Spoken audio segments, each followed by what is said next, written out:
Thanksgiving in Scranton had never felt so warm, and never so cold. When my father raised his glass and said, "Not everyone at this table deserves to be here," the whole family laughed and stared right at me. I didn't laugh. I just replied, "That's fine. I've already built another table, on the other side of the country." They fell silent. The wall clock ticked, counting down the seconds to a life-changing moment. My name is Harper Lane. I am 32 years old, and for the first time in 7 years, I was back in Scranton. The kitchen was exactly the same, preserved in the amber light from the stained glass fixture over the sink. It was a fossil. The air was thick with the trinity of a Pennsylvania Thanksgiving: the deep, savory weight of roasted turkey, the sharp tang of wax and furniture polish on the dining room sideboard, and the underlying metallic chill of the November air waiting by the door. It was the smell of my childhood, a scent I had spent 7 years trying to scrub from my memory, and now it clung to my clothes, my hair, my lungs. I had been home for exactly 2 hours. 2 hours of standing in a room that felt too small, holding a glass of lukewarm white wine I did not want. My mother, Joan, moved through the space like a nervous ghost, her hands fluttering, her entire existence a preemptive apology.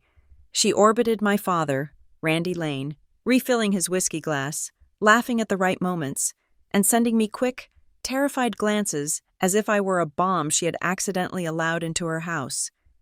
She wore an apron with cheerful, dancing turkeys, a stark contrast to the tight line of her mouth.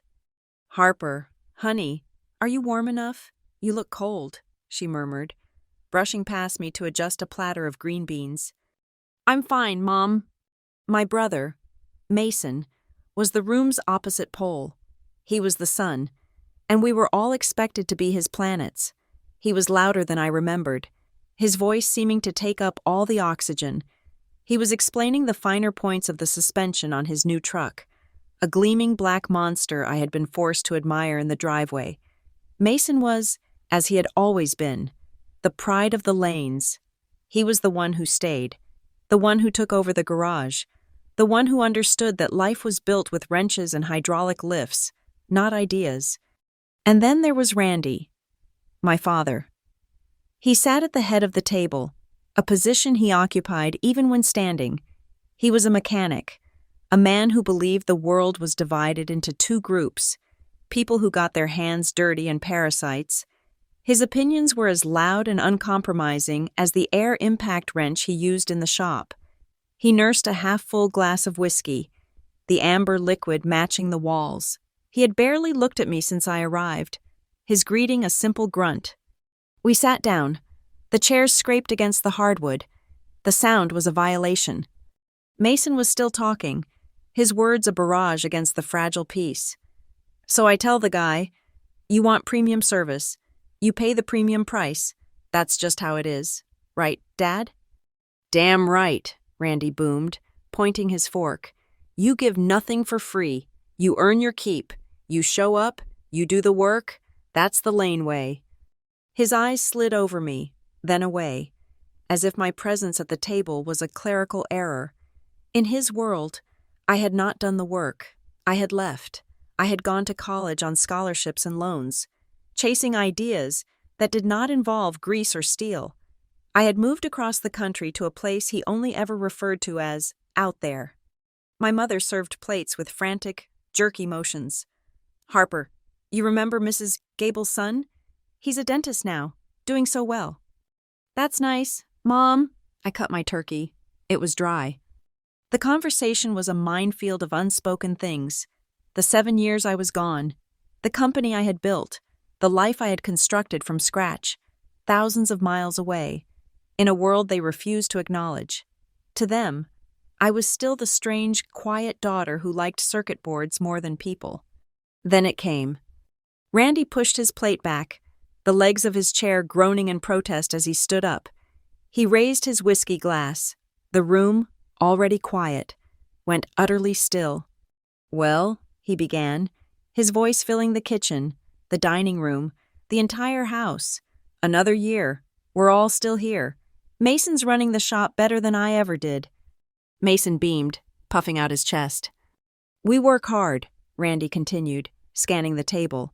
We build things with our hands. We don't ask for handouts. We know what's real and what's bullshit. We've got a good table here, a strong table. He paused, and his gaze finally, deliberately, landed on me. It was not a glance, it was a pinning stare. Of course, he said, a slow, cruel smile spreading across his face. Not everyone at this table deserves to be here. The silence cracked. Mason let out a sharp, barking laugh. Yeah, I guess not. My aunt, my uncle, even my mother. They laughed. It was a chorus. A sudden, bright, terrible wave of sound. It was the laughter of people cementing their own place at the table by agreeing that someone else did not have one. They all looked at me, their faces lit by the amber light, their smiles identical. I did not laugh.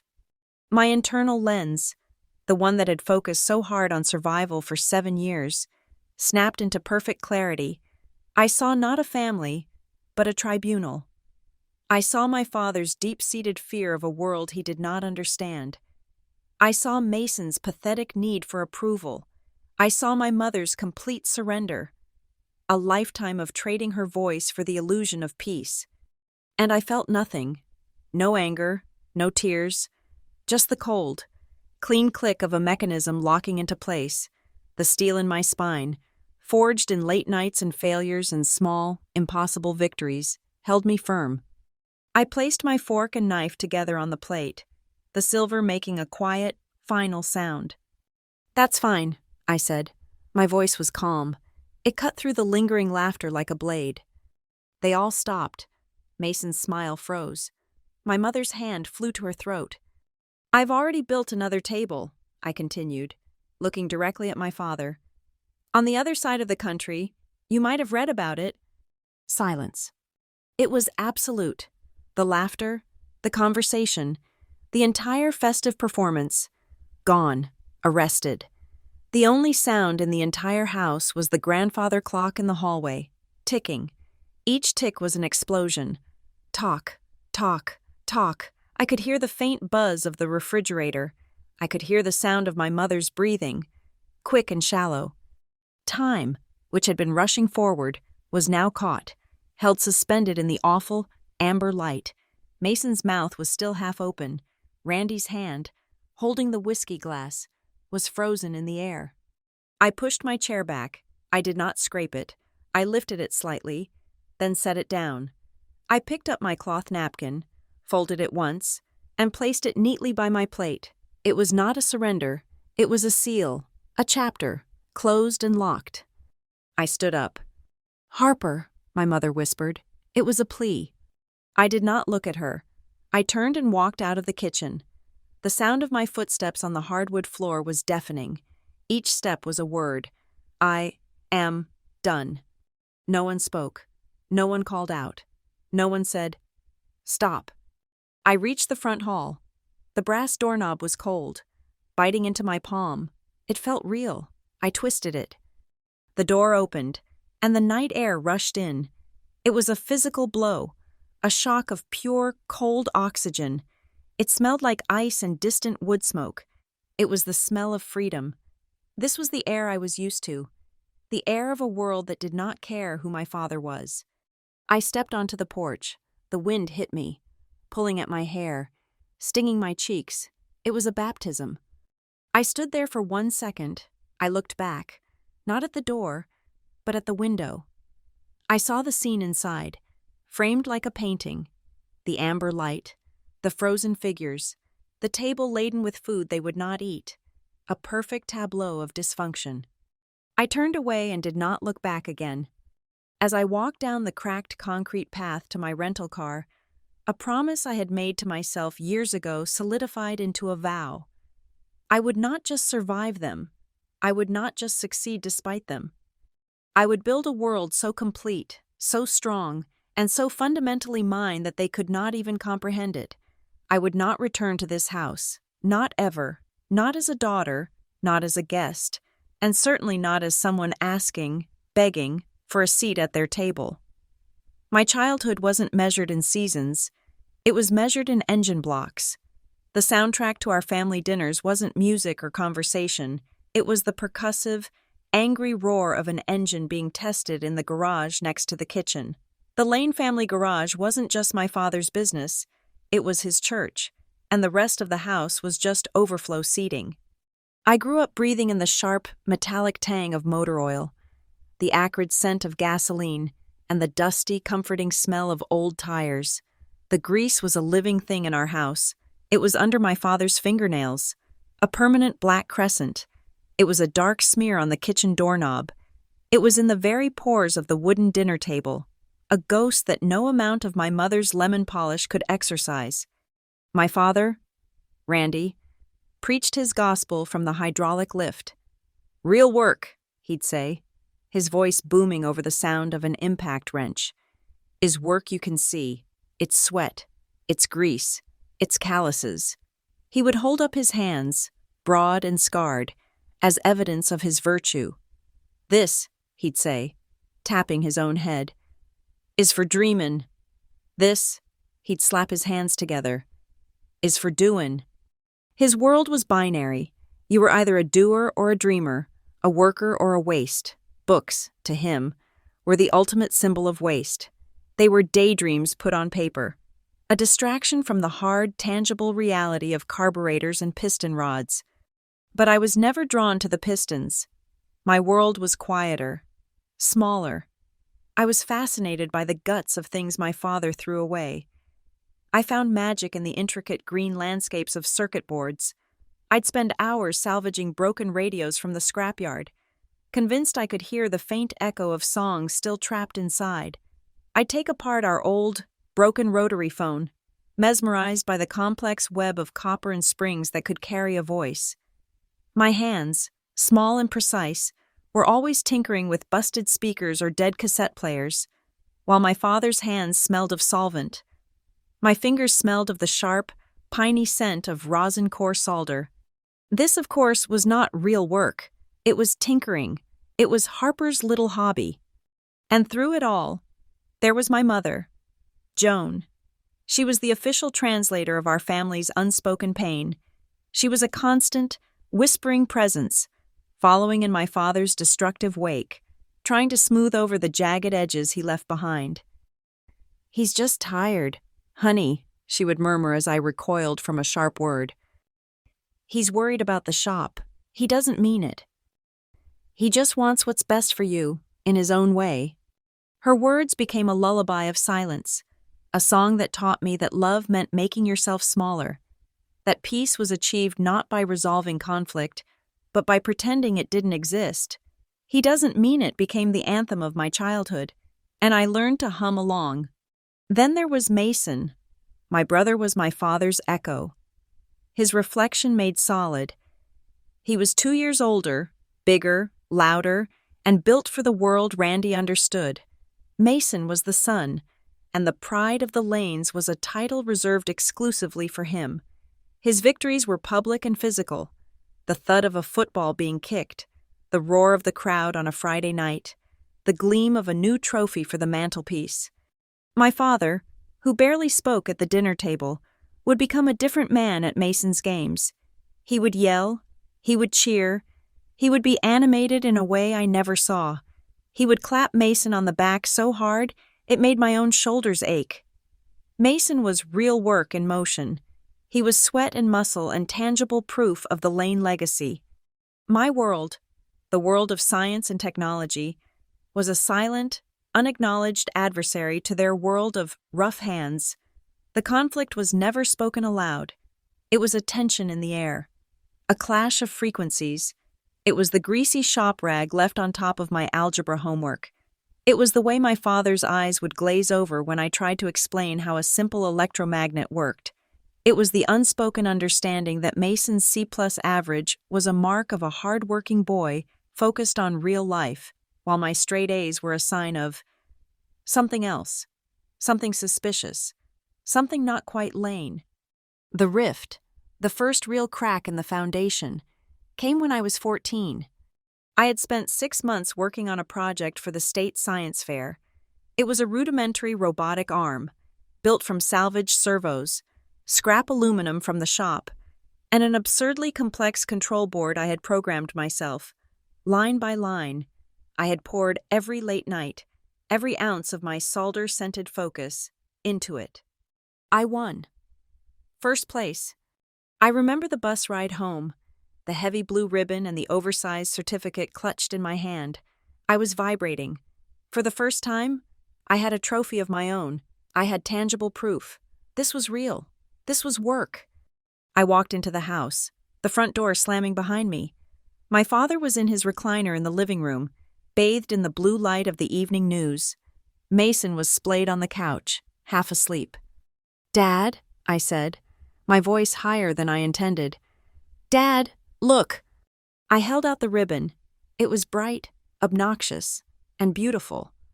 Randy didn't look up. He was watching a segment about a local factory strike.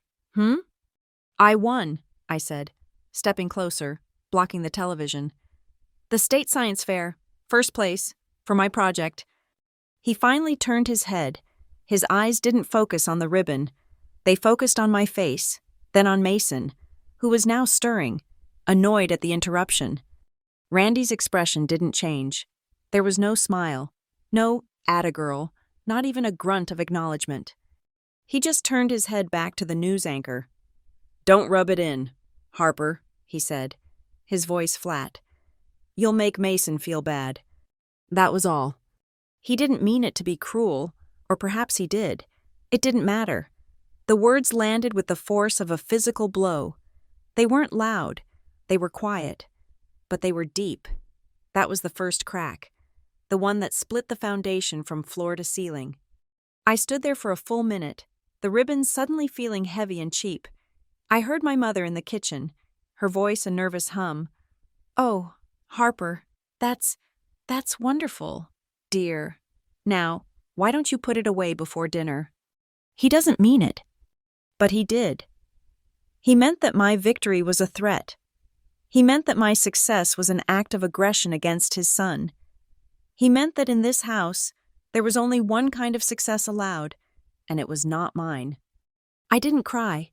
I just went to my room and slid the blue ribbon, the certificate, and the blueprints for the arm under my bed, where they joined a growing collection of hidden achievements. The living room walls were a monument to Mason. Shelves sagged under the weight of his football trophies, track medals, and most valuable player plaques. They were polished by my mother every Saturday. My achievements lived under my bed, in the dark, collecting dust. I stopped showing them my work. I stopped trying to explain. I learned to live a double life. By day, I was the quiet, strange daughter, but at night, I found my sanctuary. After everyone was asleep, I would sneak out. The garage, my father's daytime kingdom, became my territory after midnight. I'd slip through the side door into the dark, oily space, the silence a welcome relief. I'd flick on the single, bare bulb work lamp over the workbench. Its weak yellow light didn't reach the corners of the garage. It created a small, warm circle, illuminating just the bench and my hands. That circle of light was my immunity zone. In that light, I wasn't Randy's daughter. I wasn't Mason's sister. I wasn't a disappointment. I was just a brain and a pair of hands, and I was free. It was in that yellow light, one cold October night, that I found my grandfather's old mantel clock. It was in a cardboard box marked junk, tossed aside after he passed. It was beautiful. Dark wood, a brass pendulum, a delicate face, and it was broken. My father had declared it unfixable. I took it to my bench. I laid out my tools. Not the heavy wrenches of the garage, but my own set of jeweler's screwdrivers and forceps. For weeks, I sat in that pool of light, dissecting it. I cleaned every gear, tiny tooth by tiny tooth. I found the one, minuscule spring that had slipped its housing. I learned the language of its intricate, mechanical heart. And then, at 3 a.m, I reassembled the last piece. I gave the pendulum a gentle push. It swung. And then, a sound. Tick. It was crisp, clean. Talk. It was the most beautiful sound I had ever heard. It was the sound of something broken being made whole. It was the sound of real work. I sat there in the cold garage, my fingers numb, and just listened to it. That steady, mechanical rhythm. It wasn't just a clock. It was a conversation. It was a promise. That steady, repeating beat became my vow. Tick, you are real. Talk, you will leave. Tick, you will build. Talk, you will not be silenced. I kept that clock hidden under my bed, next to the ribbon, until the day I left. The letter came on a rainy Tuesday in April. It was thin, just one envelope, but the paper inside was heavy, official. I had been accepted. An early decision offer to one of the most demanding engineering programs in the country, all the way out in Pasadena. It came with a scholarship, a significant one, covering the majority of the tuition. But the majority was not the whole. There was still a gap, a chasm, measured in thousands of dollars. It was a number that, in my house, was astronomical. It was a fantasy number. I waited until dinner. The sound of Mason detailing a transmission replacement filled the kitchen. I slid the letter onto the table, placing it next to my father's plate. "I got in," I said. My mother stopped, a pot holder in her hand. "Got in where, honey?" "California," I said, my voice flat. "Pasadena. They gave me the big scholarship." My father stopped chewing. He looked at the letter, then at me. He picked it up, his greasy thumbs smudging the expensive crest. He read the first line. Then he let out a short, cold laugh. It was a sound like gravel hitting sheet metal. "Pasadena," he said, the word an insult. "That's a school for rich kids, people with more money than sense, people who dream for a living. We are not those people. Harper." "The scholarship covers most of it," I said, the words I had rehearsed. "I can work for the rest. I'll get jobs. I can cover the gap." "The gap," he scoffed, throwing the letter back on the table. "You know what the gap is? It's the real world. You're going to work at the shop this summer. Mason needs the help. That's a real job. That pays real money. This," he tapped the letter with a calloused finger, "is a damn fantasy." He went back to his plate. Mason snickered. My mother looked down, twisting the pot holder. The conversation was over. I didn't argue. I didn't raise my voice. I simply picked up the letter, folded it, and put it in my pocket. That night, I went to the town library and used their computer. I accepted the admission. I accepted the student loans that would cover the gap. I spent the next 4 months living a life of brutal, silent calculation. I worked double shifts at a diner, the smell of burnt coffee and floor cleaner replacing the smell of solder. I saved every dollar. I sold the few components I had salvaged over the years. I packed everything I owned into a single, worn-out suitcase. My last night in Scranton, the house was quiet. My father was working late at the garage, a final act of deliberate absence. Mason was out with his friends. It was just me and my mother, standing in the kitchen under that oppressive, amber light. The silence between us was heavy, full of all the things she wanted to say and all the things she knew she could not. She was a woman trapped between the husband she feared and the daughter she was losing. Finally, she turned to the counter and picked up a small, brown paper bag, its edges dark with grease. She pushed it into my hands. "For the bus," she whispered. Her eyes were bright, but she would not cry. We were not a family that cried. I looked inside, a ham sandwich on white bread, a slightly bruised apple, and a folded $20 bill. It was a clumsy, awkward gesture. It was a pathetic offering against the cost of a new life, but it was also the most honest love she was allowed to give. It was an apology. "Thanks, Mom," I said.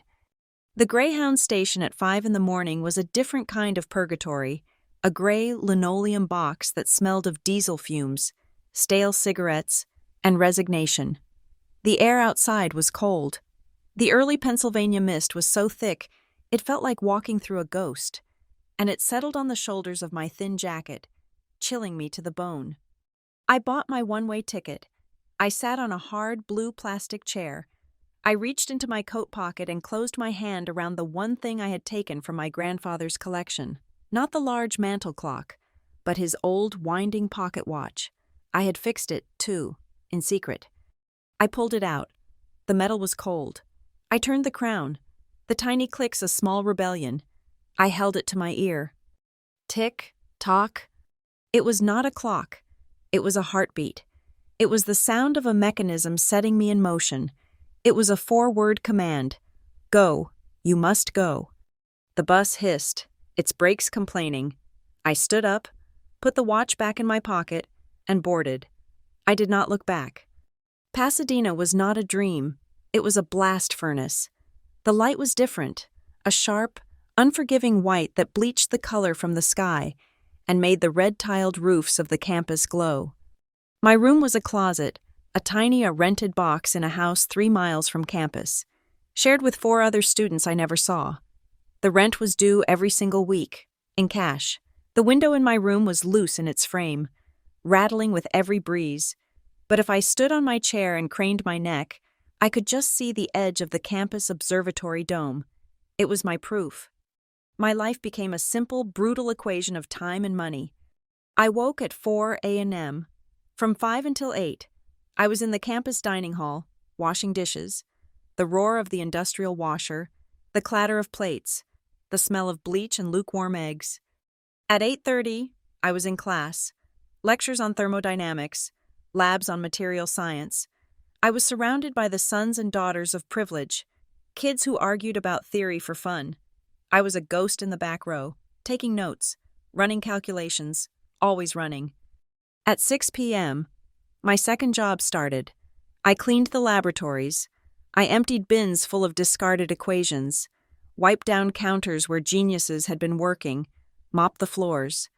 At midnight, I would return to my rattling room, and from midnight until 3 a.m., I would finally do my own work, my own homework, my own projects.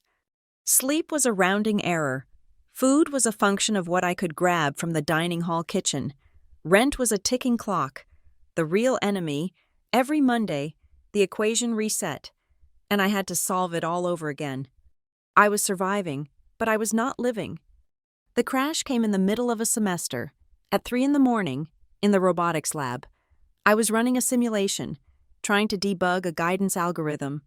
The lines of code on the screen began to swim, blurring into green, meaningless shapes. I felt a sudden, metallic taste in my mouth. The floor, which had been solid, suddenly seemed to tilt. My last thought was, I need to save this file. I woke up to a different kind of fluorescent light, harsher. I was staring at a ceiling tile with a pale brown water stain. I was on a cot, and my arm ached where an IV needle was taped down. "Well, look who's back," a nurse said. "You gave the night janitor quite a scare. Passed out cold on the keyboard." I was in the student infirmary. The diagnosis was simple, predictable. Severe exhaustion, dehydration, malnutrition. "When was the last time you slept for more than 2 hours?" the nurse asked, her voice kind, which made it worse. I was trying to sit up, my head pounding, when the door to the room flew open with such force it hit the wall. In walked a person who was not so much a person as an event. She was a storm of motion, wild. Curly black hair was escaping a messy bun, held in place by a pair of safety goggles perched on her head. Her t-shirt was stained with something that looked like motor oil and read, "Talk nerdy to me." She was carrying a large, dented metal thermos. "You're the one," she announced. Her voice was loud, raspy, and immediately commanded the entire room. The lab ghost, the one who's been living in the engineering bay. I just stared. "I'm Zara King," she said, marching over. "I'm in the mechanical lab next door. You look like crap." She slammed the thermos down on the bedside table. "Drink this." "What is it?" I whispered. "It's lentil soup," she said, as if I were an idiot. "My grandmother's recipe. It can cure all known diseases and most personality defects. You, kid, look like you need both." She twisted off the cap, which was also a cup, and poured a thick, dark, steaming liquid. The smell filled the room. Cumin, garlic, and something else I couldn't place. It smelled like life. "I'm fine," I lied. "You're an idiot," she countered, shoving the cup into my hand.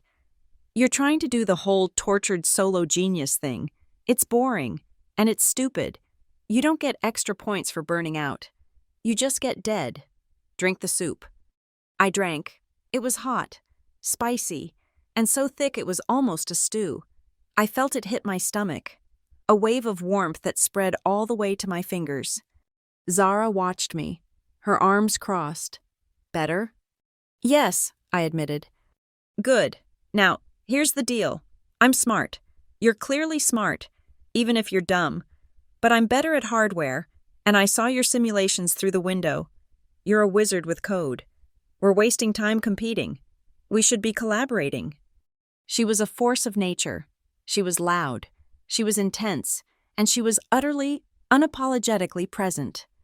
That was how I met Zara King. She was a tempest. She was tough. And she was the first person who ever looked at my work and saw an equal. Our common language was forged in the late-night hours, over blueprints and microcontrollers. We argued over sensor placement and power efficiency. We lived on her lentil soup and the cold coffee I stole from the labs. And it was in that shared exhaustion, that shared obsession, that the seed of the idea was born. Zara volunteered at a free clinic downtown. It's the inefficiency. Harper, she complained one night, gesturing with a wrench. The clinic is understaffed. They have one person whose entire job is to run blood vials from the intake desk to the lab on the 3rd floor. It's a waste of a human. We're building self-driving cars for billionaires, but a nurse has to walk 3 miles a day, indoors. I thought about the food bank I had helped at for a student credit. It's the same at the pantry, I said. The bottleneck isn't the food, it's moving the crates from the donation dock to the sorting room. The hallways are too narrow for a forklift, and the elevator is from 1950. I stopped. Zara stopped. We looked at each other. It's a transport problem, I said. It's a last-mile problem, she said. A low-cost robot, I said, the words tasting new. Not for shiny tech campuses, for places that actually need it. For clinics, she said, her eyes wide. And food banks. I grabbed a napkin and a pen. I started to draw. It wasn't pretty. It was a box on wheels. But it was a start. It was the first spark. We went back. It wasn't enough to talk about it. We had to see the problem in its native habitat. Zara went to the free clinic. I went to the food pantry. We left our textbooks behind and brought tape measures. We were mapping the anatomy of inefficiency. The hallway at the clinic was not just narrow. It was exactly 34 inches wide at its choke point, right next to a leaking water fountain. The floors were not uneven. They were 1940 linoleum tiles, and the ground had settled, creating a 2-degree slope toward the east wall. The elevator wasn't just old, it was a cage elevator, the kind that required you to pull the metal gate shut, and it groaned and dropped a half-inch every time it settled on a new floor. And the Wi-Fi. We had assumed we could use a standard network. We were wrong. The clinic's lab was in the basement, surrounded by 3 feet of concrete. The signal was non-existent. So, I said to Zara, back in our lab, staring at our page of depressing measurements, the problem is not the task. The problem is the environment. The technology everyone is building, Zara said, pacing, assumes a perfect world. It assumes wide, bright hallways, smooth floors, and 5-bar connectivity. It assumes a world built this century. It assumes money, I said. It assumes you can change the building to fit the robot. We have to build a robot that can fit the building. A robot that assumes the world is old, broken, and actively hostile. We didn't sketch a sleek, futuristic pod. We sketched a box. We called it Cart Zero. The philosophy was simple. Make it cheap, make it tough, and make it stupid. Smart robots were brittle. They broke when a variable changed. We needed a stupid robot, a robot that only knew 2 things, its destination and the fact that it must not hit things. The wheels were not custom. They were the cheapest non-pneumatic casters we could buy from a hardware surplus catalog. The sensors were not LiDAR. We couldn't afford that. We used a ring of recycled ultrasonic sensors, the kind used in car backup alarms. and a few infrared sensors stripped from old automatic doors. I was responsible for the brain. I decided against a complex navigation system. Instead, I designed a minimalist algorithm. It was less about pathfinding and more about stubbornness. It was, in essence, a digital cockroach. It would stick to the right wall, feel its way along, and if it met an obstacle, it would stop, back up, turn left, and try again, and again, and again. We built the first one in 3 sleepless days. It was hideous. A plywood box held together with L-brackets, powered by a salvaged car battery that weighed 40 pounds. It was a mess of exposed wires and hot glue. We set it down in the hallway of the engineering bay at 2 a.m. "Okay," I said, my laptop balanced on my knees. Uploading the path, destination, end of the hall. I hit the enter key. The robot's motors whined. It lurched forward. It went 6 feet. Then it stopped. Its wheels turned slightly left, then slightly right, then left, then right. It was shivering. "What's it doing?" Zara asked. "It's thinking," I said, staring at the diagnostic log. The robot was caught. The shadow from the overhead light and the faint scuff mark on the floor were creating conflicting data. It was trapped in an infinite decision loop. Obstacle? Not an obstacle? Obstacle? "It's going to," Zara started, but she didn't finish. The motors, still trying to execute the left-right command, began to whine at a higher pitch. We smelled it before we saw it. The acrid smell of burning rubber.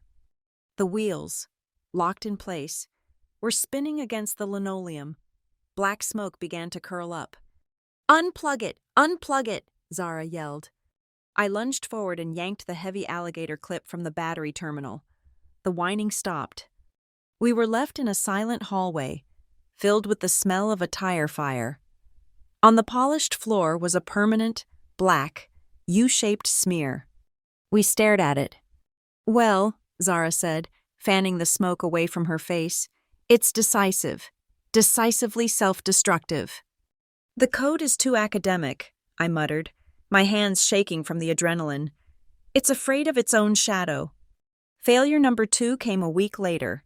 We called it Cart 0.1. I had simplified the code, made it dumber. I told it to ignore any obstacle less than 3 inches high. This time, it moved. It trundled down the hall, bumping the wall with a dull thud, correcting itself, and carrying on. We were cheering, walking alongside it like nervous parents. It reached the end of the hall. It turned. And on the way back, it drove at full speed, directly into a brushed aluminum trash can. The crash was so loud it echoed through the entire building.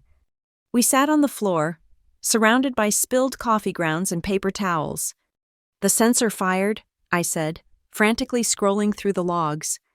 "It saw the trash can, it registered it, and then it just ignored it. Why would it ignore it?" It took us 2 days to find the answer. 2 days of running tests, changing variables. It was the lights. The cheap ultrasonic sensors we were using, the ones that bounce sound off objects, were being confused by the high-frequency ballast of the fluorescent lights overhead. The building was screaming at our robot, a constant, high-pitched noise that drowned out the echo of the trash can. The robot wasn't blind. It was deaf. "We can't replace the lights in the clinic," Zara said, rubbing her temples. "Then we have to teach the robot to be deaf to them," I replied. I spent the next 36 hours writing a digital filter, a piece of code designed to do one thing: listen to the chaotic noise of the building and find the one, true, simple signal of a wall. It worked. But the filter used processing power. The robot was now deaf, but it was slow. "We need more speed," Zara declared. "More power." "The motors are already at their rated limit," I warned. "Specs are suggestions," Zara said, her eyes gleaming. She found a different battery pack, one salvaged from a pile of old university laptops.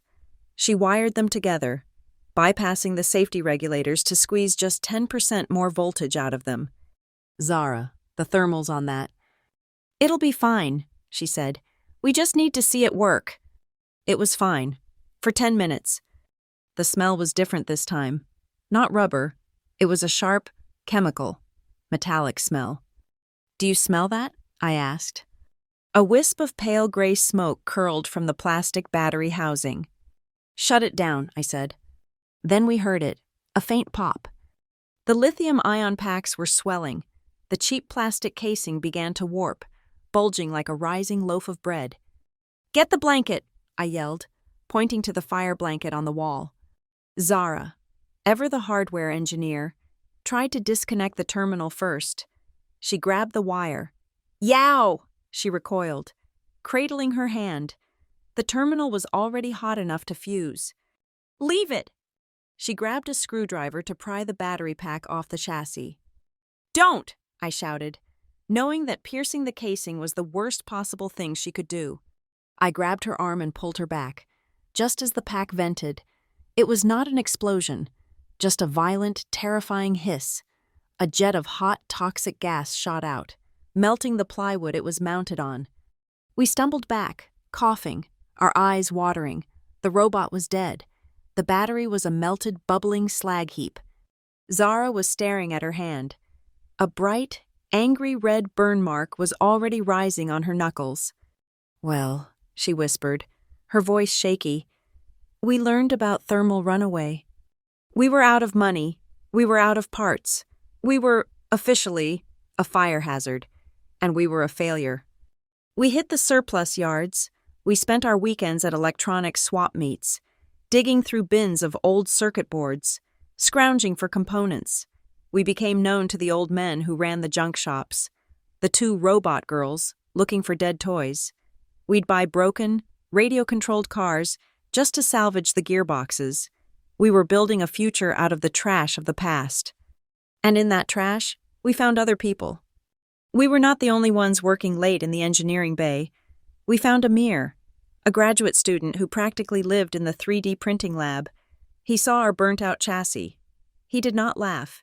He just said, "Your chassis has terrible thermal venting. I can print you a better one." We found Ben, a sophomore in embedded systems, a quiet kid who saw my code and said, "You are wasting cycles. You could optimize this." We found Maya, a mechanical engineer who could machine aluminum with the precision of a jeweler. She saw Zara's drawings and said, "This is heavy. You need to think about weight distribution." We were not a company. We were a small, sleep-deprived cult. Our lab was a borrowed corner of the machine shop, marked off with yellow tape. We pooled our meal plan dollars for late-night pizza. It took 4 more weeks. The result was Cart 1. It was not plywood. Amir had printed a chassis that was light, functional, and vented. Maya had milled an aluminum frame that was perfectly balanced. Ben had optimized my code until it was fast and clean. Zara had designed a battery system with 3 separate safety cutoffs. We placed it in the main engineering hallway, the one with the bad lights, the sloping floor, and the aluminum trash can. We loaded it with a case of soda to simulate a medical payload. I typed the command. It pulled away from the wall. Its electric motors were a faint, confident whir. It approached the corner. It slowed. Its sensors scanned. It turned, perfectly, clearing the wall by an inch. It navigated the slope without veering. It identified Zara, who stepped in its path, and it waited patiently for her to move. It went around the trash can. It reached the end of the hall, paused for 1 second, turned a perfect 180-degree turn, and came all the way back. It stopped at my feet. The 5 of us just stood there. The only sound was the buzz of the fluorescent lights. It was now so perfectly ignoring. Amir whispered, "Holy crap." Zara started to clap. Just a slow, quiet, rhythmic sound. Then Ben joined in. Then Maya. Then me. It was not a cheer. It was a hushed, exhausted, and profoundly grateful round of applause. Before we presented it for our senior project, I took a paint marker, the kind my father used to label toolboxes, and wrote 5 words on the inside of the chassis, where only we would see them. Not pretty, but kind. My graduation thesis was not a theory. It was a technical manual. A low-cost, Multi-Unit Coordination System for Unstructured Indoor Environments. It was a dry, dense, 100-page argument for kind robotics. We stood on the immaculate green lawn of the campus, diplomas in our hands, the California sun beating down. The future was a blank, terrifying wall. Zara, wearing her safety goggles on top of her graduation cap, shielded her eyes. "You know what you built, right?" "A logistics robot," I said, reciting the thesis. "No," she said, jabbing a finger at my chest. "You're building the thing you dreamed of as a kid, the thing that works, even when no one is watching, the thing that wins the prize but doesn't have to hide under the bed." I looked at her. She was right. "It's just a spark," I said. "It's just the start." The job offers came in. Big, impressive names in aerospace, consumer tech. They wanted to pay us 6 figures to build navigation systems for high-end vacuum cleaners or delivery drones for suburbanites. We met at a coffee shop. We laid the glossy offer letters on the table. "They want to take our robot," Zara said, "and sell it to rich people to deliver their sushi." "They want to take the kind part out," I said. I slid a different piece of paper across the table. It was a printout. "What's this?" she asked. "It's Portland, Oregon," I said. "The Pacific Northwest." "Why?" "Because it rains," I said. "Because it's full of old warehouses and wood. Because it's not here. It's not shiny. It's a place for people who build things. It's a place where we can do this our way. No investors, no bosses, just us and the work." Zara looked at the map, then at the shiny offer letters, then at me. She picked up her coffee cup. "To the rain," she said, and clinked it against mine. We left Pasadena in a rented moving truck that had no business being on the road. The air conditioning was broken, and as we crossed the border out of California, the sharp, relentless sun we were used to gave way to something else. It was an ocean of clouds, but it wasn't white and soft. It was a flat, bruised, metallic gray, a ceiling of scratched steel that stretched from one horizon to the other. It felt less like a sky and more like a lid. "Welcome to Oregon," Zara muttered, her feet up on the dashboard. "It's official. We've moved to a place where the sky is depressed." We drove into Portland with exactly $17,000 left to our names, the combined sum of our savings, our last student loan disbursements, and the money we'd made from selling every single thing we owned that wouldn't fit in the truck. We needed a headquarters. We couldn't afford a sterile R&D space in a suburban tech park. We couldn't even afford a real office. What we could afford was a shed. We found it on the industrial side of the Willamette River. It was an old boat repair shop, a single room, corrugated metal box that smelled of river water, rust, and dead fish. Its one feature was a roll-up garage door that faced the water, which was currently jammed halfway open. "It has terrible electrical," Zara observed, kicking at a frayed bundle of wires. "The roof leaks," I said, pointing at a dark stain on the concrete floor. "It's perfect," Zara concluded. We signed the lease with a man who looked like a sea captain and seemed genuinely surprised we were willing to pay. We named our new company Westbridge Kinetics. It sounded stable. It sounded real. We were neither. Then came the first winter. The lid of scratched steel opened up, and the rain began. It was not a passing storm. It was an occupation. The temperature inside the boat shop hovered at a steady 40 degrees. The single wheezing space heater we bought did nothing but create a small, 3-foot circle of lukewarm air. We lived inside that circle. We wrote code wearing fingerless gloves, our hands cramping from the cold. Every line of code was a tiny, defiant act against the damp. I would watch my own breath fog in the air over the keyboard, a constant reminder that we were essentially programming in an expensive refrigerator. We were biologists in an Arctic research station. Only our subject was a robot, and our funding was zero. Survival became a rotation. We had a hot plate. We had a microwave we'd salvaged from a curb. Our diet was a 3-part harmony of desperation. Monday, Wednesday, Friday were instant ramen nights. Tuesday and Thursday were canned soup. Zara, in a fit of nostalgia, would sometimes try to improve the canned lentil soup with ketchup and chili powder. It was an atrocity. Saturday was the day of kings. That was the day we allowed ourselves to order a large pizza. A glorious, greasy celebration. But this was not a luxury. This was a necessity, funded by our side hustle. To keep the lights on, the one flickering fluorescent light we had, we took on freelance web development gigs. We spent our days building our dream and our nights building e-commerce sites for artisanal dog biscuit bakeries. The pizza was our paycheck. We were burning through our savings. The $17,000 was dwindling, a digital number on a laptop screen that got smaller every single day. "We need capital," Zara announced one night, huddled in 3 sweaters. "We have to talk to investors." I hated the idea. It felt like a betrayal, but she was right. We were engineers. We were not salespeople, and it showed. We put on our one good set of clothes, which were just our least stained jeans and a clean shirt, and we went to coffee shops to meet men in expensive, tailored vests. They were, without exception, polite. They listened. They smiled. They loved our story. They loved that we were 2 women in engineering. It was a great narrative. Then we would show them the plan. We would talk about the clinics, the food banks, the old hallways, the low-cost model, and the polite smiles would tighten. "The market for this is niche," one told us, stirring his macchiato. "It's not scalable. The clients you're targeting have no money." "It's a lovely idea. Girls," another said, his eyes condescending. "Truly, but it's a charity. It's not a business. Have you considered a nonprofit?" Nice idea. But that was the line that always came. Nice idea, but you need to think bigger. Shiny hotel lobbies, luxury apartment delivery.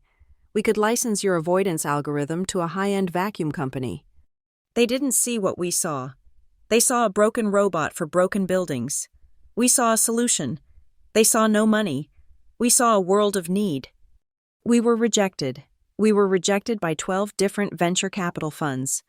The 12th one, a woman at a Women in Tech breakfast, was the most brutal. "You're solving the wrong problem," she said, cutting her fruit salad. "You're building down. For the bottom, the money is in building up. Aim higher." We walked back to the boat shop in the freezing rain. The freelance work dried up. Christmas was coming. No one was building new dog biscuit websites. One Tuesday in February, I logged into the bank account. I had to pay the electric bill. I had to pay the rent on the boat shop. I stared at the screen. The balance was $112. We were done. We had failed. "Zara," I said. My voice was hollow. She came over, looked at the screen. She didn't say anything. She just walked over to the jammed garage door and stared out at the gray, churning river for a very long time. "So that's it," she said, her back to me. "All that work, all this cold, for nothing. We're broke." "We're not," I said. She turned around.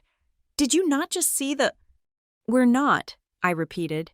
I opened a different browser tab. It was my personal savings account. It held the last of my student loan money, the tiny bit I had managed to save from the diner, the scraps I had held back for a final emergency. It was $3,400. It was my parachute. It was my ticket back to Pennsylvania if it all went wrong. I clicked transfer funds. I typed in the full amount. I transferred my entire life, my one escape route, into the account of Westbridge Kinetics. "Harper," Zara whispered, her eyes wide. "You didn't— that was your safety net." "I don't want a safety net," I said, my hand shaking as I hit confirm. "I want this. Now we have enough to last 1 more month. 1 month. That's it." The new balance read $3,512. We were kings. 3 days later, the email came. It was not from an investor. It was not from a tech blog. The subject line was, "Help at Clinic." The email was from a woman named Maria, a head nurse at a small, rural clinic in Tillamook, on the Oregon coast. It was riddled with typos. "I read about your project in a college paper online. We are not a big hospital. We are small. Our lab is in the basement, and our elevator is junk. Our nurses spend all day running up and down the stairs. We don't have money like the big guys, but we need help. Can your robot help us? We can't pay for it, but we can maybe pay for your gas." I printed the email. I walked over to Zara and handed it to her. She read it. She read it again. She looked up at me, and for the first time in months, she had that wildfire in her eyes. "Fire up the truck," she said. We had a new prototype. Cart 2. We had learned from our fires. This one was built on a sturdy, welded aluminum frame. It had a better battery system and my new optimized depth-to-fluorescence code. We rented a 20-year-old pickup truck, the cheapest one we could find. We loaded Cart 2 into the back. We had no professional straps.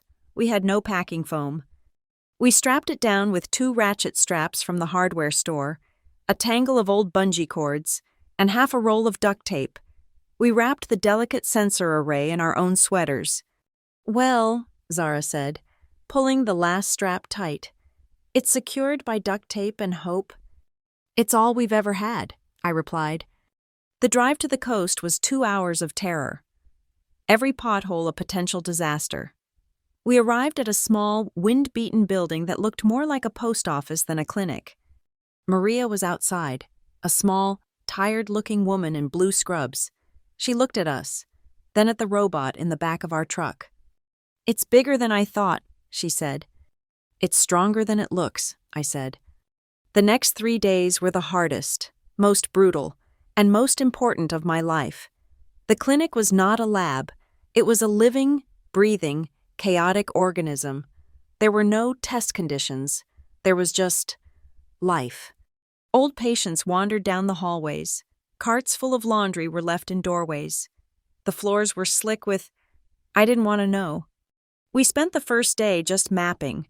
We stuck hundreds of small, discrete QR code stickers on the walls, at corners, above doorways.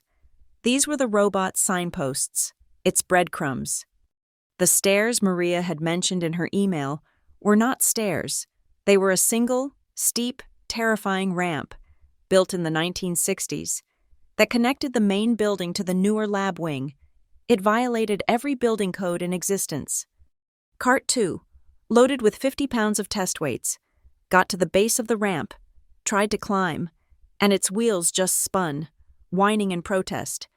The incline was too much for the torque algorithm. "I can fix this," I said. I sat on the floor of a hospital hallway, my laptop balanced on my knees, people stepping over me. I rewrote the motor control code from scratch. I created a new protocol, a low-gear function that would kick in when its tilt sensor went above 15 degrees. We tried it again. The robot approached the ramp. It paused. We heard the motor shift, the whine dropping to a low, powerful growl, and it climbed. Inch by inch, it made it to the top. Maria, who was watching, just nodded. "Good," she said. On the final morning, it was time. "It's not a test, Harper," Maria said, her face serious. She held up a small plastic tray. "These are real. These are Mr. Henderson's blood samples. They have to get to the lab, unshaken and unspilled, in the next 10 minutes. I felt Zara go still beside me. This was it. I placed the tray in the robot's padded basket. I typed in the destination code. Lab basement. I hit enter. The robot whirred. It pulled away from the nursing station. We followed it, 10 feet behind, like a nervous Secret Service detail. It moved down the main hall. A janitor's cart was blocking the path. It stopped. It waited. It calculated a new route. It went around. It reached the ramp. It paused. The low-gear growl kicked in. It descended perfectly. It navigated the basement hallway, which was dark and smelled of bleach. It stopped at the lab door. A light on its chassis blinked, the signal for, "I have arrived." A lab tech opened the door, took the tray, and closed the door. The robot turned around, drove back to the ramp, climbed it, and returned to the nursing station, empty and waiting for its next command. No errors, no delays. Zara and I just leaned against the wall, our legs weak. Okay, Maria said, walking past us. Do it again. This one is for Mrs. Fernandez. We stayed for a week. We saw our robot become, simply, part of the flow. The nurses stopped watching it. They started to depend on it. They gave it a name. Cardi. A week after we got back to Portland, I got a call from Maria. I just wanted you to know, she said. The nurses, we have a potluck fund. We all throw in $5 a week for coffee and donuts. Last month, we had to stop. We were too busy. We were running too much. I'm sorry to hear that, I said, confused. No, honey, she laughed. You don't get it. We started the fund again. We've got almost $100 in there. Your robot. It didn't just save our feet. It gave us back our lunch break. It gave us time to breathe. A few days after that, a small article appeared in the Tillamook County newspaper. The reporter had been there to do a story on local flu shots and had seen Cardi whirring past. The picture he took was not flattering. It was me, my hair a mess, my face smudged with dirt, kneeling on the linoleum floor, a screwdriver in my hand, making an adjustment to a wheel. The headline was small, but it was everything. It didn't say revolutionary. It didn't say futuristic. It said, the little robot that could.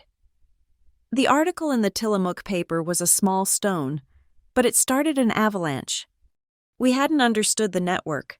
We didn't realize that every rural clinic administrator, every overwhelmed head nurse, every underfunded food pantry director in the Pacific Northwest was part of a desperate, informal grapevine. They didn't read tech blogs. They read each other's local newsletters. The first email came from a clinic in Astoria, Oregon. We read the Tillamook story. We have a bad elevator. The next was from Omak, Washington. Saw you in the Advocate. Our lab is in a separate building. Can you cross an alley? Then came Boise, Idaho, then Redding, California, then rural Utah. Within 2 weeks, the info email address for Westbridge Kinetics, an account that had previously only received our electric bill and advertisements for industrial solvents, had 63 unanswered inquiries. 63. Zara and I just stared at the inbox. It was not a list of clients. It was a map of need. It was elation and vertigo. A terrifying, thrilling mountain we were suddenly standing at the base of. Harper, Zara said, her voice small. We have one functional robot. One, we can't build 63 of them. We're still in a shed. We can, I said, my mind already moving faster than my voice. We have to create a process. We batch the chassis. We streamline the sensor mounts. We build a production line, not a project. I was sketching a layout on our big whiteboard, trying to figure out how to turn a boat shop into a factory, when the email came. This one was not from a .org or a .edu. It was from a .com I recognized instantly, a massive, Boston-based robotics conglomerate, the kind of company that built the million-dollar, gleaming white machines that patrolled the shiny lobbies of Silicon Valley campuses, the exact companies we had defined ourselves against. The email was not an inquiry, it was a threat. It was addressed to management, Westbridge Kinetics, and came from their general counsel. It was a formal notification of patent infringement. It was a cease and desist. The letter was dense with legal language, but the message was simple. It claimed our CART 2 unit, specifically its sensor fusion and minimal path guidance system, was in direct violation of 2 of their key patents. It cited them by number, Patent 7891455 and Patent 9211104. It demanded we immediately halt all production, marketing, and distribution of our technology. It strongly suggested we take down our website. It reserved all rights to seek damages. I read it once, then I read it again. The smell of river water and metal filings in the shop suddenly felt overwhelmingly toxic. Zara, I said. My voice was too quiet. She came over and read the email over my shoulder. She was silent for a full minute. Then she backed away from the laptop, as if it were radioactive. We're dead, she said. It wasn't a question. Harper, we're dead. That's it. They're going to sue us. They have an army of lawyers. An army. We are two women in a leaking shed. They're going to take everything. She was spiraling. I could see the panic in her eyes. She was right. We had $3,500 in our bank account. They had billions. I looked at the email. I looked at our ugly, beautiful robot in the corner. I thought about the men in vests who had laughed at us. I thought about the condescending, nice idea, but this wasn't a lawsuit. It was an extermination. No, I said. What do you mean? No. Zara's voice was sharp. This isn't a problem we can solder our way out of. I know, I said. Standing up, I felt a cold, clean anger. The same steel I'd felt at my father's table. It's a power move, Zara. They heard the noise. They saw the articles. And they're trying to step on us before we're big enough to be a problem. They're trying to scare us to death. I looked her straight in the eye. It's easy to copy an idea. It's impossible to copy a purpose. Our purpose is different, and I'm betting our code is too. Purpose wasn't a legal defense. We needed a lawyer. We couldn't afford one. Zara, in a fit of networking, had been using a day pass at a co-working space downtown, mostly for the free coffee and the Wi-Fi that didn't cut out. She had mentioned our problem, vaguely, to a man she'd met there, a quiet guy who always seemed to be working on piles of paperwork. His name was Michael. He was an environmental lawyer, mostly working pro bono cases for river conservation groups. He showed up at our boat shop 2 days later, wearing a rain jacket and a confused expression. "This is it?" he asked, looking at the exposed wiring and our one sputtering space heater. "This is Westbridge Kinetics," Zara said. We gave him a cup of our terrible instant coffee. He sat on a metal stool. He read the cease and desist letter. He looked at Cart 2. "So," he said, tapping the letter, "did you steal it?" "No," I said. "Explain it to me. In English, I'm a water lawyer. I don't speak robot." I went to the whiteboard. I erased my factory layout. I grabbed a marker. "They're using a system called SLAM," I said, drawing a complex spider web diagram. Simultaneous localization and mapping. Their robots are geniuses. They build a detailed 3D map of the entire building. They use expensive lasers and processors to know where every chair, every table, every person is. They plan the most efficient route. If a gurney moves, their robot has to stop and remap the entire world. That's their patent. "Okay," Michael said, following me. "We're not doing that," I said. I drew a new diagram. It was just a line with dots on it. "I'm doing the opposite. Their robot is a brain. Mine is an insect. It's stupid. On purpose. It doesn't know what a room is. It doesn't see anything. It just follows a line, a virtual track I lay down in the code. The QR codes we stick on the wall are just its train stations. It only knows how to follow the track and not hit things. That's it." I tapped the whiteboard. "They're patenting a self-driving car. We've built a bicycle. It's a fundamentally different principle." Michael was quiet for a long time. He looked from my simple drawing to the complex legal letter. "An insect," he said, and a slow smile spread across his face. "I love it. You're not infringing on their patent. You're insulting it." He closed his briefcase. "I'll take the case. Pro bono. I hate bullies. And to be honest, it's a hell of a lot more interesting than riparian water rights." We suddenly had a two-front war, a legal war and a production war. Michael started drafting a polite, formal response that, in essence, told the conglomerate to get lost. But we knew a letter wasn't enough. We had to prove we were real. We had to get better, faster. We had to build Cart 3. The legal threat had lit a fire under us. We were working 18-hour days. We were designing the next version, one built for manufacturing, while simultaneously trying to fulfill the first new order we'd taken, from a clinic in Seattle. We were in the shop late one night. Michael was on a futon in the corner, on the phone with a patent specialist. Zara was at the welding station, fabricating a new, lighter chassis. I was at the workbench, stress testing a new motor assembly for Cart 3. We were pushing it, seeing if it could handle a steep ramp with a 100-pound load. The whole shop was a symphony of desperation. The hum of my power supply, the high-pitched hiss of Zara's welder, the whir of the space heater, the buzz of the overhead fluorescent lights. "Okay," I yelled over the noise. "I'm running the full-load incline test." I hit the enter key. The motors on the test bench screamed, drawing their maximum amperage. And the world ended. It was not a flicker. It was an execution. A sudden, violent thump. The motors died. The welder died.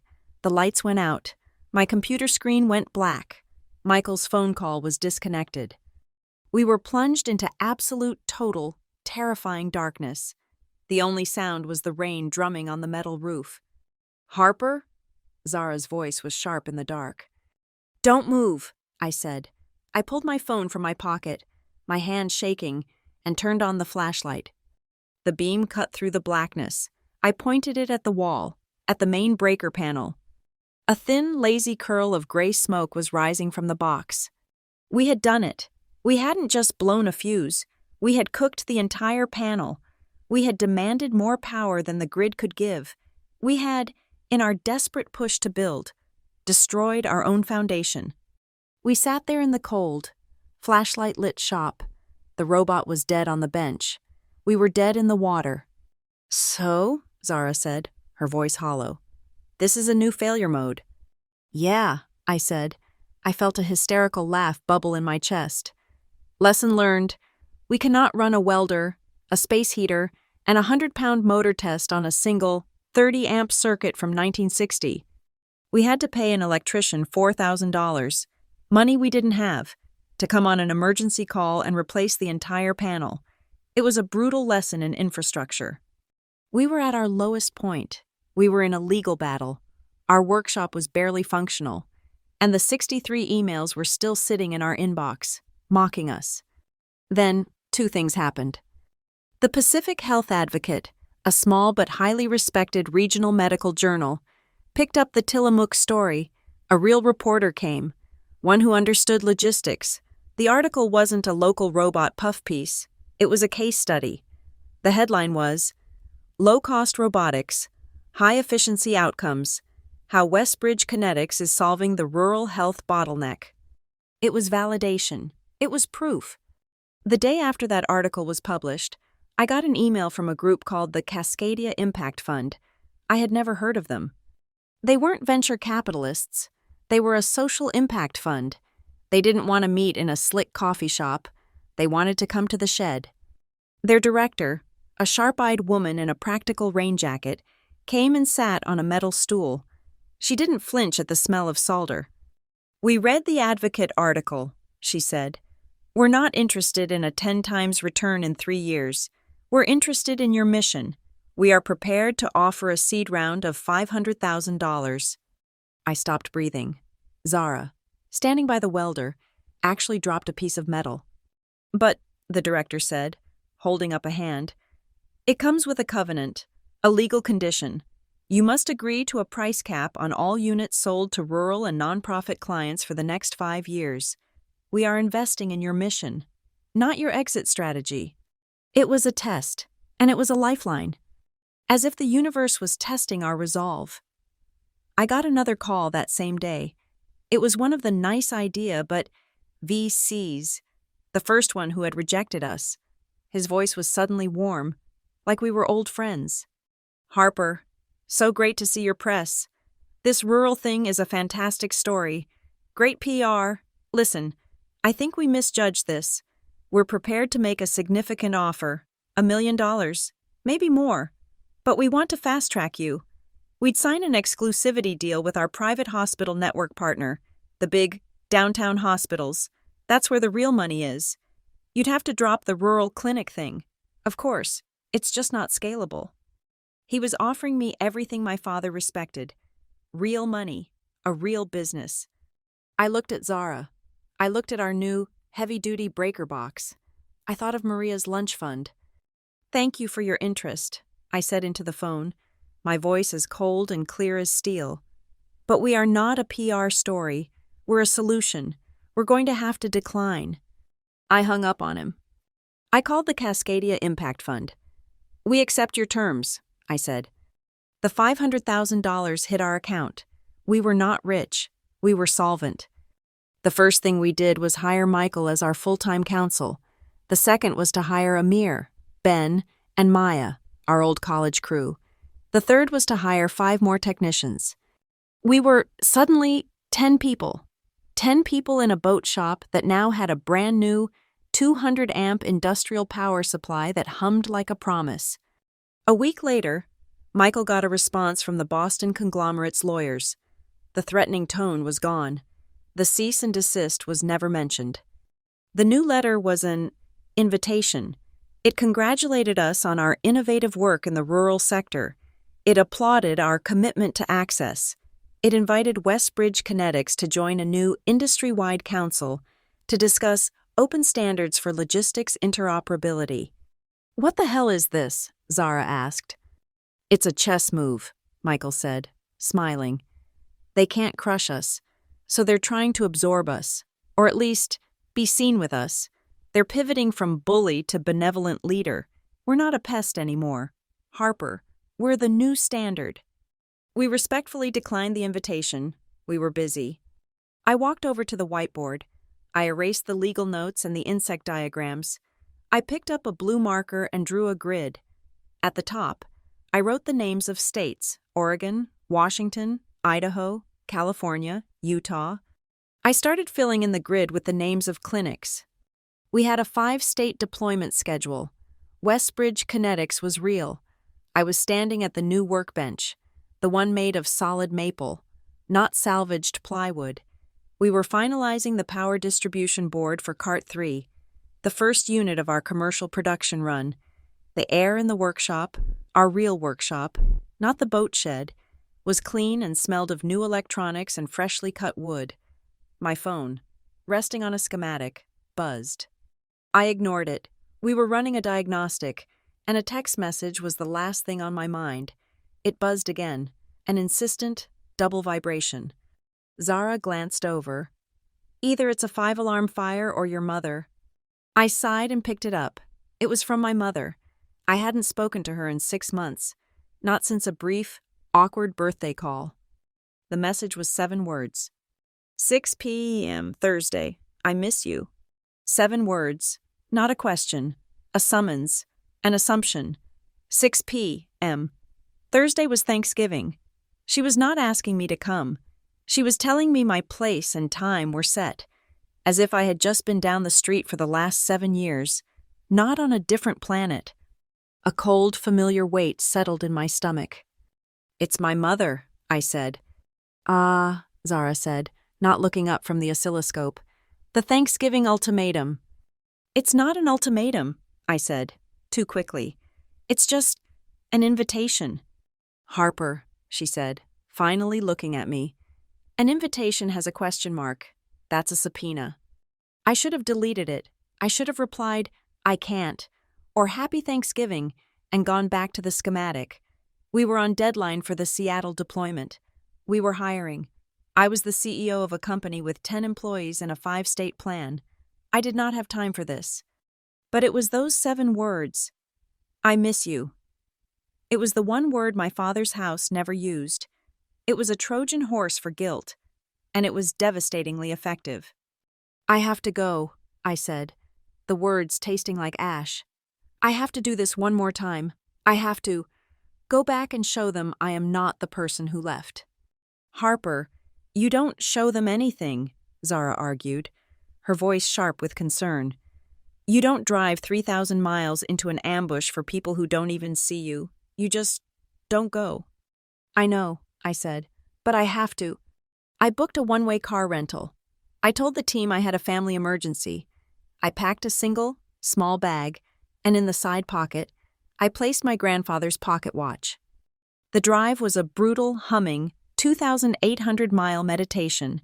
I drove across Oregon's snow-dusted mountains, through the vast, empty plains of Idaho and Wyoming, the world outside the windshield a blur of brown and gray.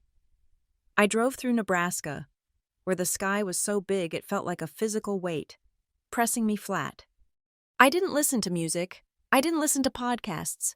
I listened to the hum of the engine and the road, And at every stop, at every gas station in the middle of nowhere, I would take the watch from my bag. I'd sit in the driver's seat, the smell of gasoline on my hands, and I'd wind it. Tick, tock. It was my clock. It was my time. It was the sound of my company, my work, my life. It was a counter rhythm to the one I was driving toward. Tick, you are real. Tock, you are not them. With every mile east, the air felt thicker, heavier. The sky grew smaller. The trees closed in. When I crossed the border into Pennsylvania, the mist and the familiar damp chill felt like a shroud. I was not driving into a memory. I was driving into a cage. I got to Scranton an hour before dinner. I drove down the same streets.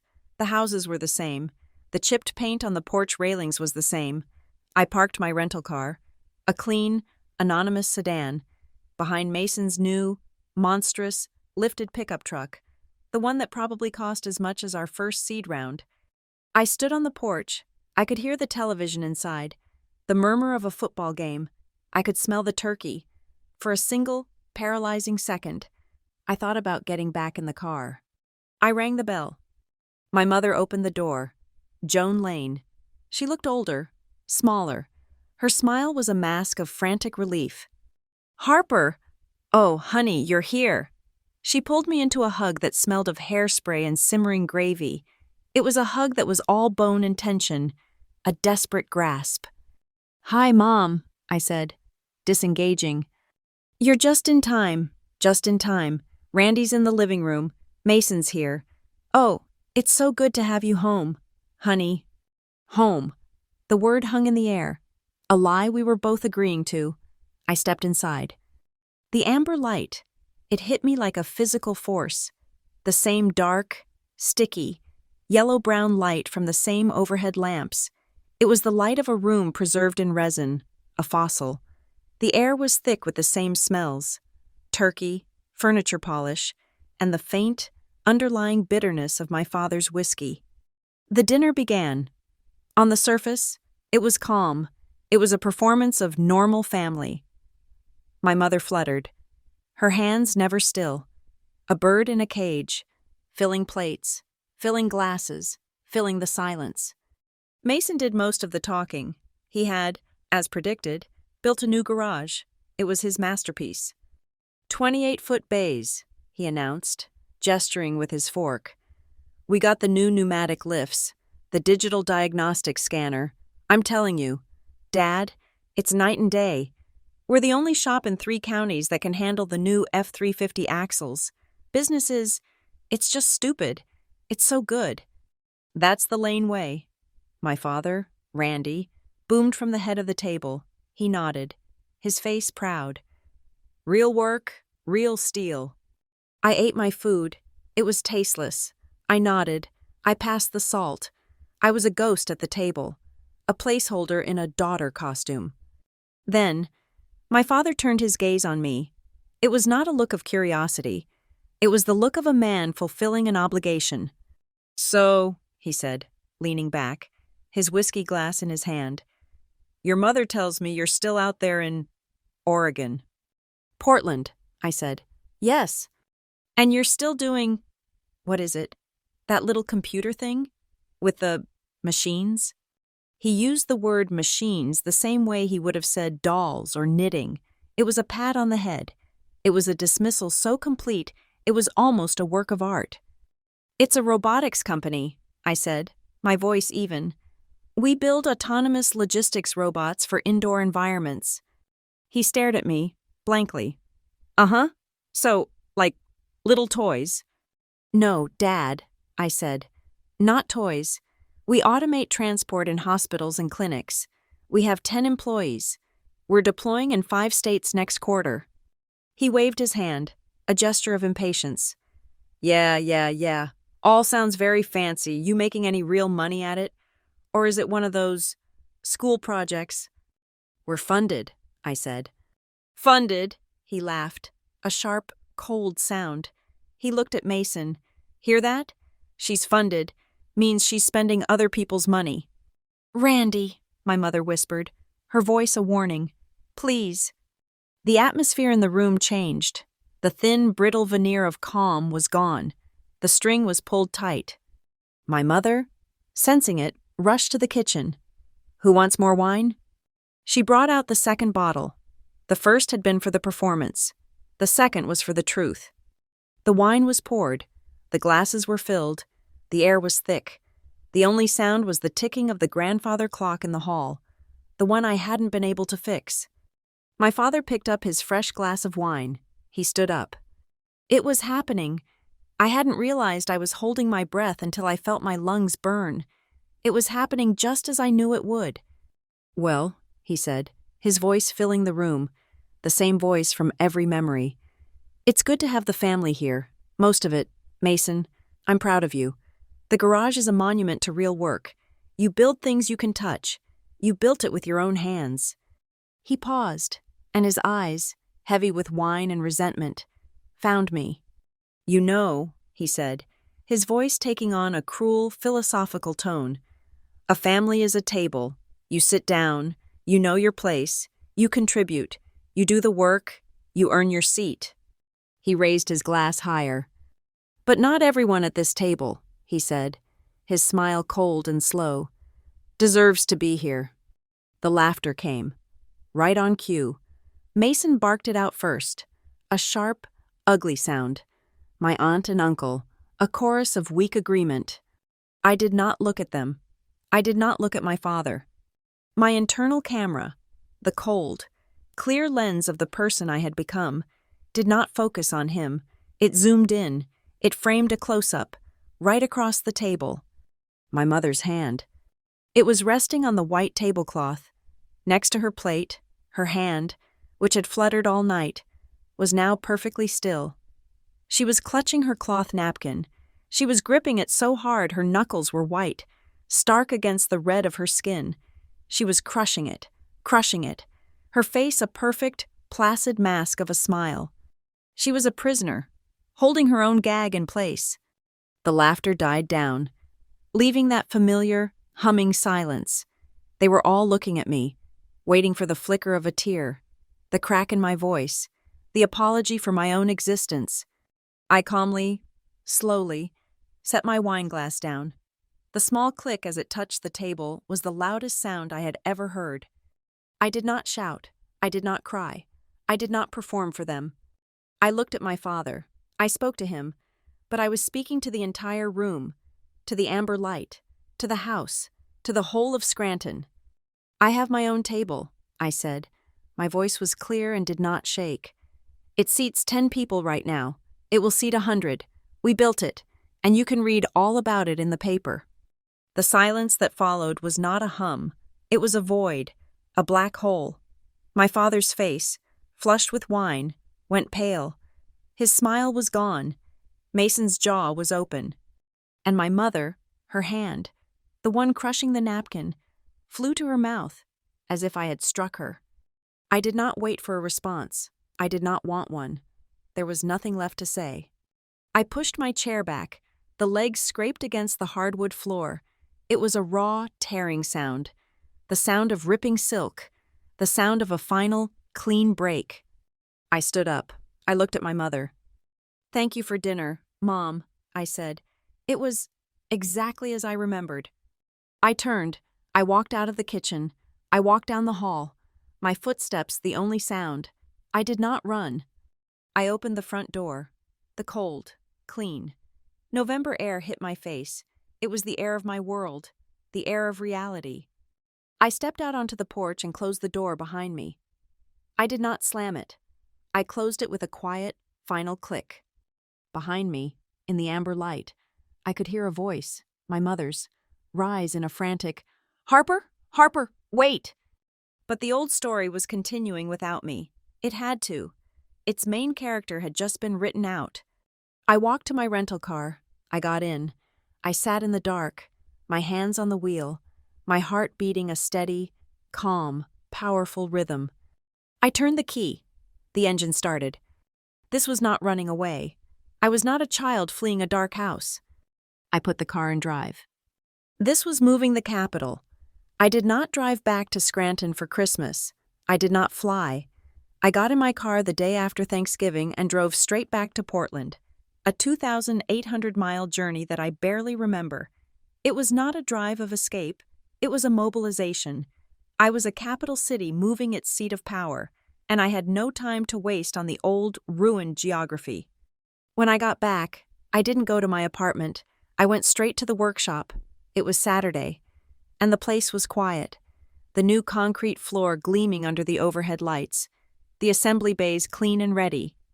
The first call I made was not to an investor, or a client, or even Zara.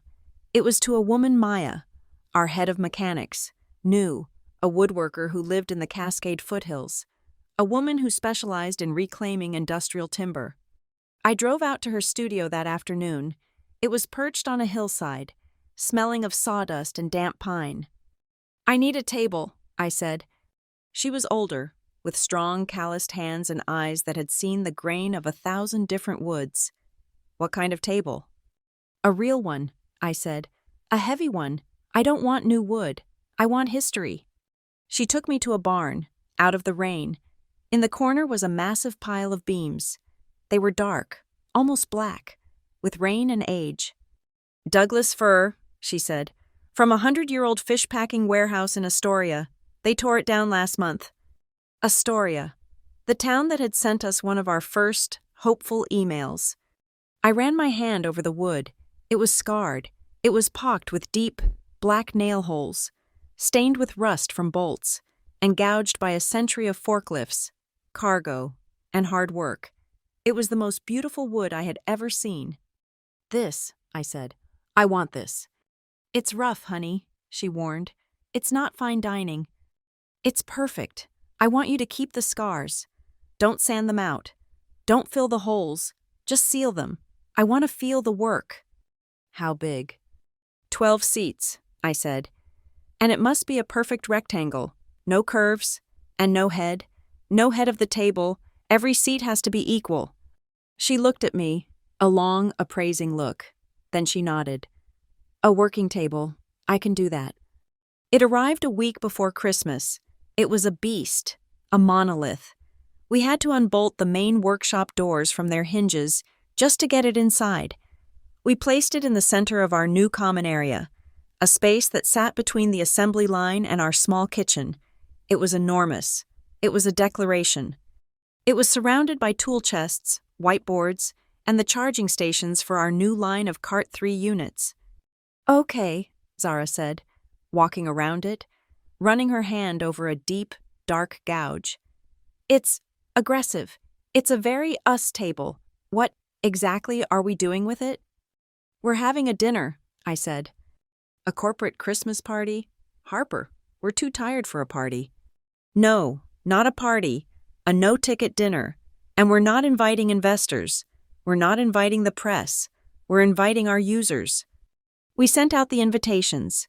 We sent them to Maria from the Tillamook Clinic, to the director of the Boise Food Pantry, to the physical therapist from the rehab center in Seattle who used our carts to help his patients, to the drivers who delivered our components, to the electrician who had rewired our entire boat shed after the Great Blackout.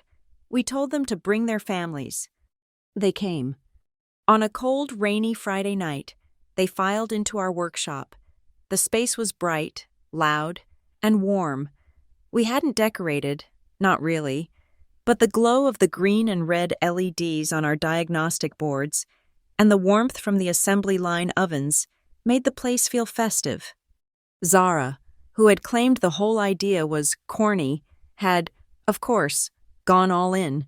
She had become a whirlwind, a chaotic Mrs. Kloss. She had spent a week in the 3D printing lab with Amir, designing a custom cookie cutter. She had baked, somehow, 500 gingerbread cookies, not as men, but as perfect, intricate, tiny gears. She was at the door, pressing them into people's hands. She'd also knitted a dozen lumpy bright wool scarves and was forcing them on the clinic nurses, who looked both bewildered and delighted. It was the strangest, most beautiful gathering I had ever seen. We had nurses in scrubs, their kids in tow, sharing a plate with our coders. We had food bank volunteers in sweatshirts arguing, happily, with Maya about the torque-to-weight ratio of our new motors. A friend of Michael's, a local photographer who documented community spaces, had come along. He wasn't on assignment. He just brought his camera, as he always did. He was the one who caught the moment. I was sitting at the table, just sitting, watching this world we had built. A small boy, maybe 8 or 9, the son of the Tillamook nurse, slid onto the bench next to me. He was wearing a bright green beanie and was completely silent. He had been staring, fascinated, at the Cart 3 units parked in their charging bays. He wasn't talking. He was drawing. He had grabbed a paper napkin and one of my black Sharpies from the workbench. The photographer's shutter clicked. It was a quiet sound, lost in the noise. He didn't use a flash. He just used the warm, industrial light of the workshop. The photo he took was simple. It was a close-up of the scarred, dark wood of the table. It showed my hand, resting near my plate, and it showed the small, steady hand of the boy in the green beanie, drawing a surprisingly detailed schematic of a Cart 3 on the paper napkin. He had even, somehow, gotten the sensor array correct. The noise in the room died down. Zara clinked a wrench against a metal beam. "Speech, speech," she yelled. "The CEO, the one who built the giant, angry table, has to say something." Everyone turned. They were all standing or sitting around this table, their faces bright and expectant. I stood up. I looked at Maria. I looked at the food pantry driver. I looked at the electrician. I looked at Ben and Maya and Amir and Zara. I raised my glass of water. "I just have one sentence," I said, my voice clear in the large space. "If you have ever been told you don't have a spot, if you've ever been told you don't belong here, please sit." The silence held for a beat. Then Maria, from Tillamook, started to clap. It wasn't loud. It was a warm, steady applause that spread through the room, a rhythm of agreement. The photographer posted the picture on his small, personal blog. The post was simple. He titled it, "The Engineer and the Boy with the Napkin." He told the story of the table, the reclaimed wood, the gear-shaped cookies, and my one-sentence speech. It should have gone nowhere. But a nurse in the Tillamook clinic shared it on a private forum for rural health administrators. The director of the Boise Food Pantry linked it in a regional nonprofit newsletter, and from there, the main regional newspaper in Portland, the one that actually mattered, found it. They ran the photo, the one of my hand and the boy's hand, on the front of their Sunday Life section. Someone I didn't know, a tech blogger from Seattle, saw the article. She posted the picture, she posted my quote, and she added a hashtag. A new table. I came into work on Monday morning to an inbox that was broken, not with orders, with emails, hundreds of them. They were from people we had never met, in states we did not serve, in industries we did not know. They were stories. "I was the only woman in my welding program," one read. "My instructor told me I didn't belong. I'm now the lead fabricator at my shop. Thank you for my seat." "I am a gay man in rural Texas," read another. "My father told me I did not have a place at his table. I've been building my own for 20 years. It's good to know I'm not alone." Email after email, from teachers, from programmers, from immigrants, from anyone who had ever been told they were other. It was an avalanche. It was overwhelming. It was warm and human and terrifying. We had, entirely by accident, created a symbol that was now bigger than our company. "Harper," Zara said, her face pale as she scrolled through the inbound messages. "What is this? What do we do?" "We honor it," I said, my voice quiet. "We become it." I called an all-hands meeting. I stood at the head of our new, famous table. "I have an announcement," I said. "That navigation code I wrote, the insect algorithm, the one that lets us map old, broken hallways and avoid dynamic obstacles, I'm making it open source. We're giving it away." My new head of finance looked like he was going to be sick. "Harper, that's our core intellectual property. That's our advantage." "No," I said. "Our advantage is our purpose. That code is a map. It's a map for how to navigate broken places. We're not going to hoard it. We're going to give it to everyone. That's how we answer all those emails. We don't just talk about a new table, we publish the blueprints. We released it a week later. The Westbridge Open Standard for Unstructured Environments. Life in the workshop found its rhythm. The table was never empty. It was where we held our design reviews, spreading schematics over the scarred wood. It was where we ate lunch. It was where the team gathered for coffee in the morning, their laughter echoing in the space. And the Cart 3 units, now rolling off our small assembly line, became part of the life of the shop. We used them to ferry heavy components from the stockroom. They whirred past us, silent and kind, navigating around our meetings, around our lunches, around our arguments. The machines were not just our product, they were our colleagues. They were part of the community. They moved through the sound of laughter. The day before we shipped our first major order to the Seattle Clinic Network, I brought one last thing to the workshop. I had a simple, steel and glass case built. That night, after everyone had gone home, I stood in the quiet, dim building, the light from the charging bays casting a green glow. I took my grandfather's pocket watch from my bag. I wound it, just once. I held it to my ear. Tick, tock. I opened the glass case and I hung the watch on a simple hook. I placed it on the wall, in the exact center, directly above the great table. It was not a clock anymore. It was an artifact. I stood back, looking at the scene, the watch, the table, the silent, waiting robots, ready to do their work. I had spent my whole life trying to escape. I thought I had to run from Scranton, from the grease, from the anger, from the smell of my father's whiskey. I thought freedom was 3,000 miles away. I was wrong. I hadn't escaped my past. I had just processed it. I had taken all of it. The cold, the precision, the anger, the rejection, the obsession with making broken things work, the smell of solder, the sound of a ticking clock, and I had transformed it. I didn't run from my father's table. I had just taken the raw materials of that cold, gray house, and I had built a new one. I hadn't escaped my history. I had finally, fully converted it into a place to sit.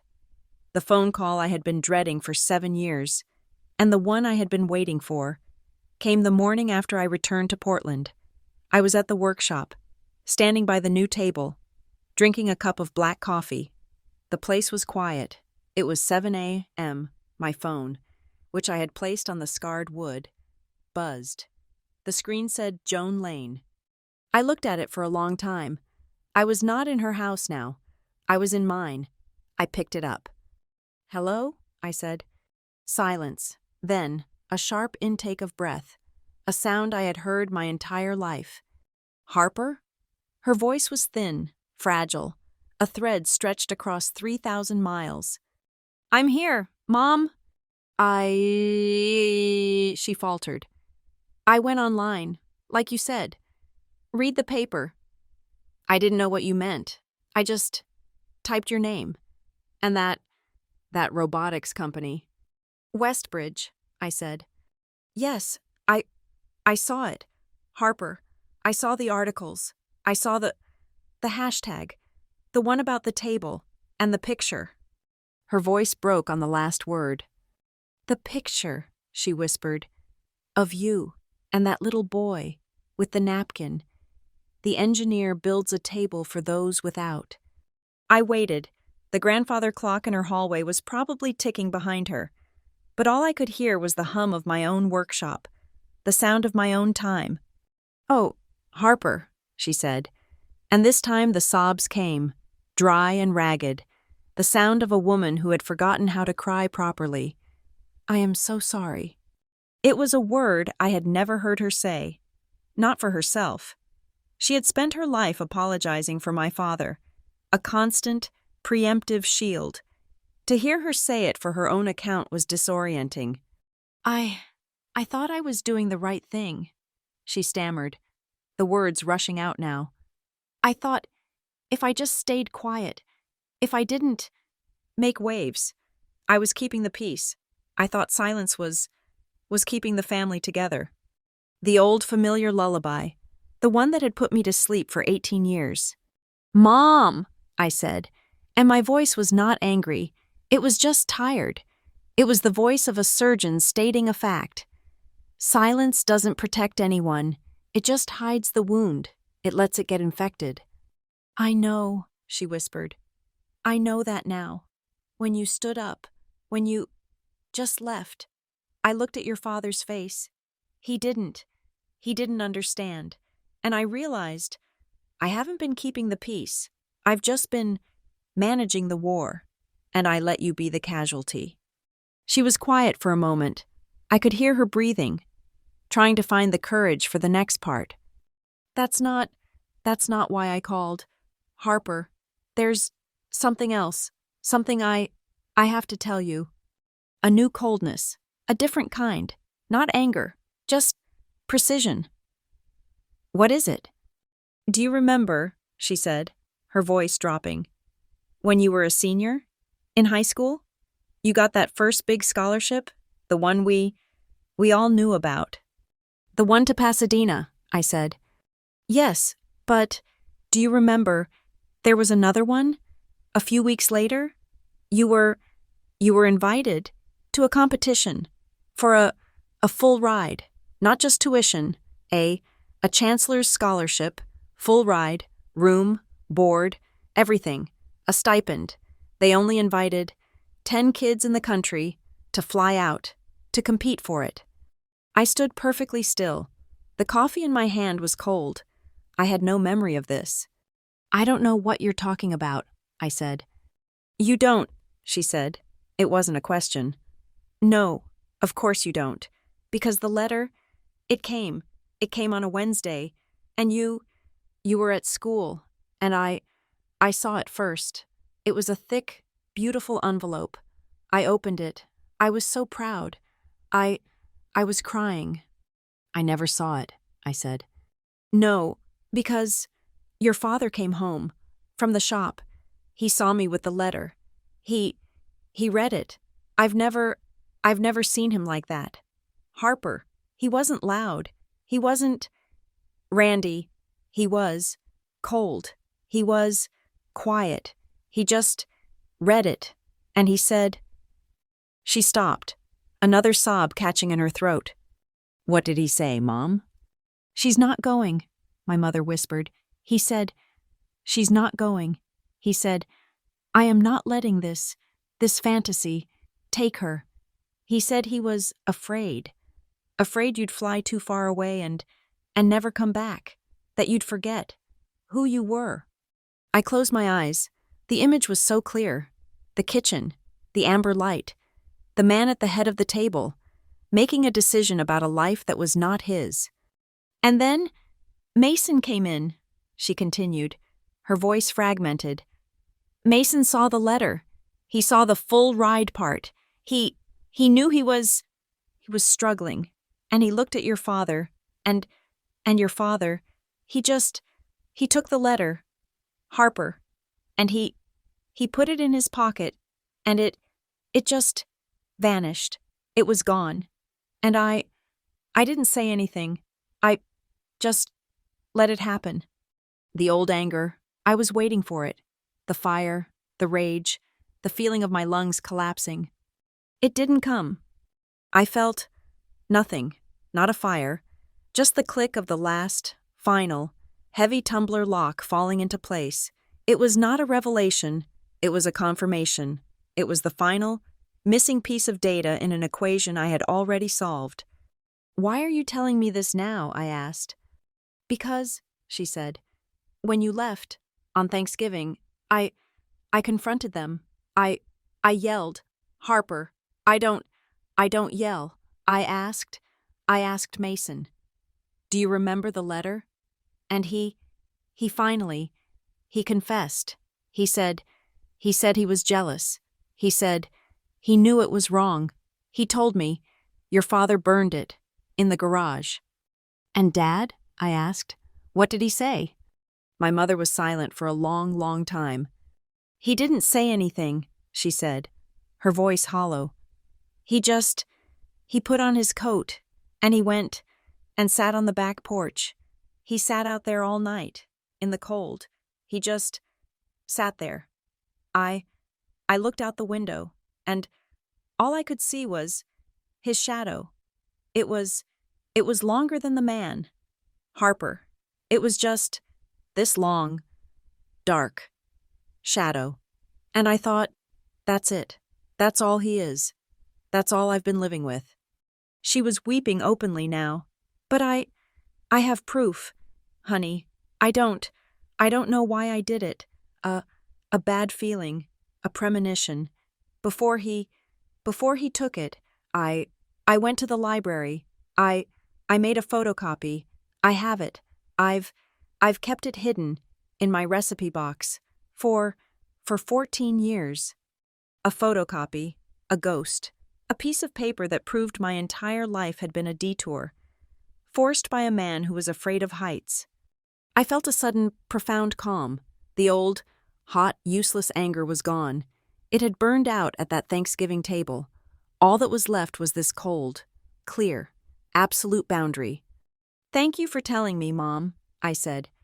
"Harper, honey, aren't you angry?" she asked, her voice confused. "I'm not," I said, and I realized, with a shock, that it was the truth. It's just information. Mom, it's the last piece of a puzzle I already finished." I ended the call. I stood in my workshop, my world, the one I had built from scraps, from failures, from fire, from duct tape and hope, the one I had built anyway. I was not the victim of a stolen scholarship. I was the architect of my own. Zara walked in, holding 2 cups of coffee. She must have seen the look on my face. "Okay," she said, putting the cups on the table. "You look like you just got a call from a ghost. What was it?" I told her the whole story, the letter, the fire, the photocopy in the recipe box. She was silent, her face growing hard with an anger I did not feel. I will end him," she said, her voice a low growl. "I will fly to Scranton, and I will disassemble him with a wrench." "No," I said, and I actually smiled. "It doesn't matter, Zara." "How can you say that? He stole your future." "No," I said, and I touched the scarred wood of the table. "He just delayed it. He didn't know. He didn't know I could build my own. It's not about them anymore. It's not about a verdict." "You're right," she said, her own anger cooling as she saw my calm. "You don't need a verdict. You just need a principle." "A principle," I repeated. I liked that. I looked at the table, then at the empty, quiet workshop, the assembly bays waiting. "A principle," I said again. I picked up my phone. I went to our company's public-facing calendar. "I'm scheduling an open house for next week. We're not inviting investors. We're not inviting press. The invitation is anyone who wants a seat. We're opening the doors and inviting the whole damn city to come sit at our table." I was about to hit post when my laptop pinged. It was an email. Not just an email, a full, encrypted, secure data room invitation. It was from the Boston conglomerate, the bullies, the ones who had tried to sue us into oblivion. The subject line was, "Project Acropolis, formal acquisition offer." "Zara," I said, my voice sharp, "you need to see this." We read it together. It was not a legal threat. It was an offer to buy us, to buy everything, Westbridge Kinetics, the patents, the team, me. The number they were offering it wasn't a number. It was a cartoon. It was a telephone number. It was enough money to buy Scranton. It was change your family's entire genetic line money. And then, the terms. Upon closing, the Westbridge brand will be sunsetted. All existing rural and nonprofit contracts will be re-evaluated, and the CART3 technology will be integrated into our premium prestige line, focusing on the corporate and luxury hospitality market. "They want to buy us," Zara whispered, her voice sick, and gut us. "They want to take our name, kill our mission, and sell our tech to fancy hotels." "It's my father's dream," I said, staring at the number. It's the ultimate real money. It's the proof. My laptop pinged again. A second email. This one was simple. From a .org I recognized. The National Coalition of Community Clinics, the largest network of free and rural health centers in the country. Subject: Long-term partnership contract.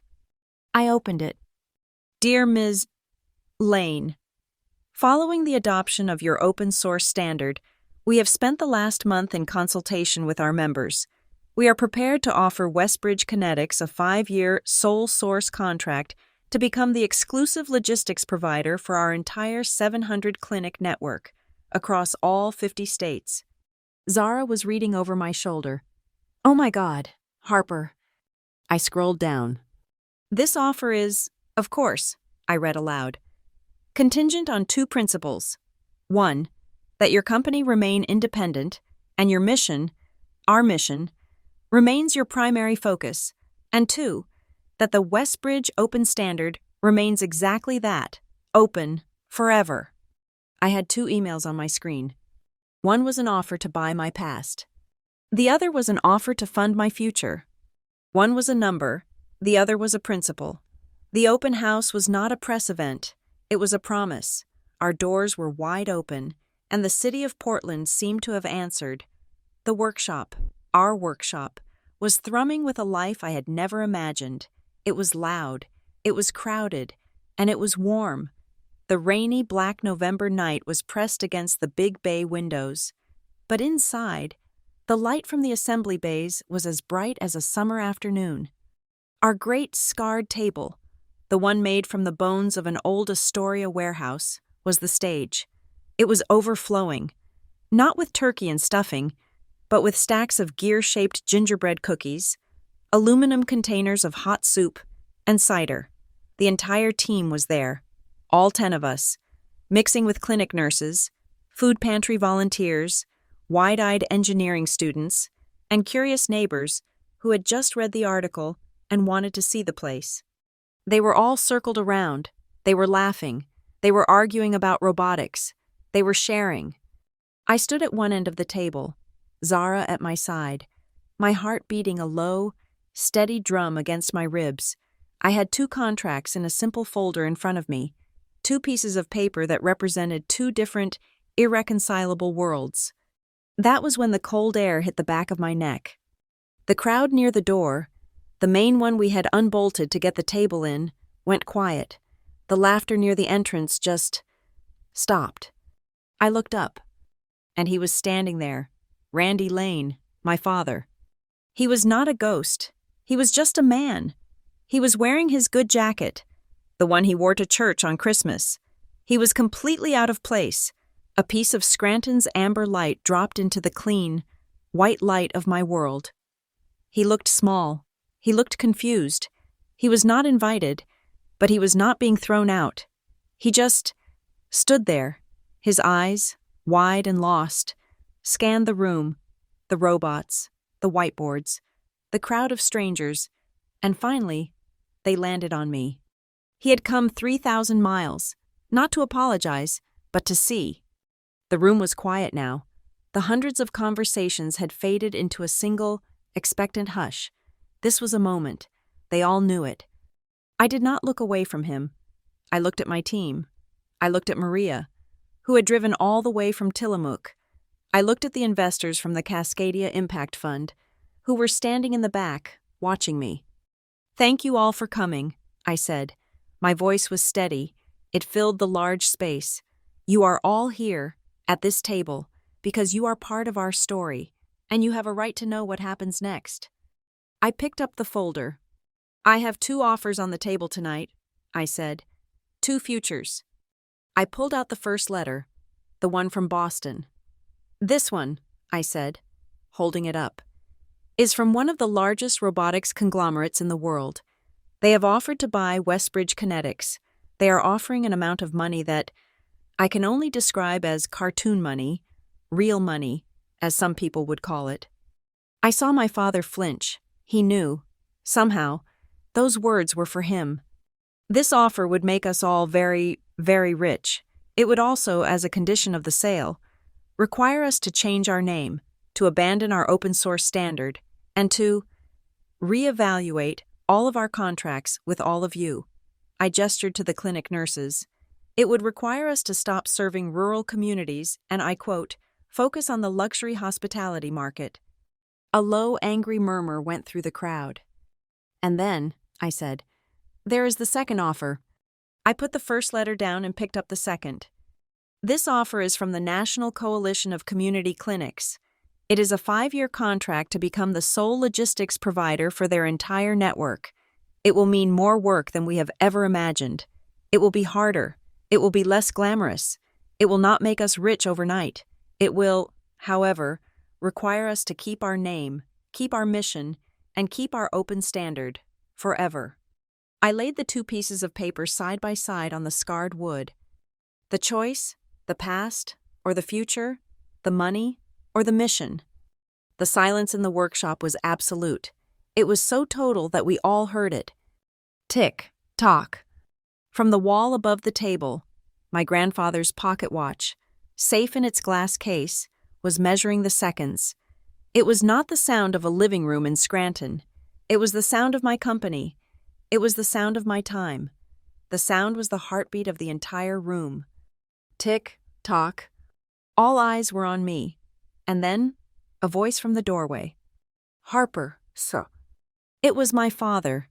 He took one step into the room, his hands half raised, a desperate, confused look on his face. I just wanted, he started. He looked at me. He looked at the crowd. Their faces turned toward him, not with anger, but with curiosity. He was an artifact they didn't understand. He faltered. He looked at the floor. The words were gone, the old words, about real work and daydreams and earning your seat. They were useless here. They were a dead language from a dead world. He had no words for this place. He just stopped. I looked at him, at this man who was my past, and I felt not anger, not even pity, just a final, clean disengagement. I did not speak to him. I spoke to the room. I put my hand flat on the wood of the table, feeling the deep gouges, the history. My father, I said, my voice clear and calm, once told me that not everyone deserves a seat at the table. I felt the shock from my father, a silent recoil. He was wrong, I said. I looked around the room, at every single face. Here, at this table, everyone has a seat. I turned. I picked up a black permanent marker. I picked up the contract from the National Coalition of Community Clinics. In front of everyone, I signed my name, Harper Lane, CEO, Westbridge Kinetics. Then I picked up the other letter, the one from Boston. The cartoon money. I did not rip it. I did not crumple it. The offer from Project Acropolis, I announced to the room, is publicly and respectfully rejected. For 1 second, there was silence. Then, Zara let out a whoop, a sound of pure, unadulterated joy. The room exploded. It was not just clapping, it was cheering, it was stomping. Maria from Tillamook was hugging me, weeping. The investors from Cascadia were beaming, clapping with the rhythm of the crowd. My entire team, my 10 people, engulfed me in a wave of relief and triumph. I looked over their shoulders, back to the doorway. My father was still there, frozen. I stepped away from the crowd. I walked over to the table, and I grabbed an empty folding steel chair. I carried it to the end of the table, the one spot we had left open, and I unfolded it with a sharp metallic snap.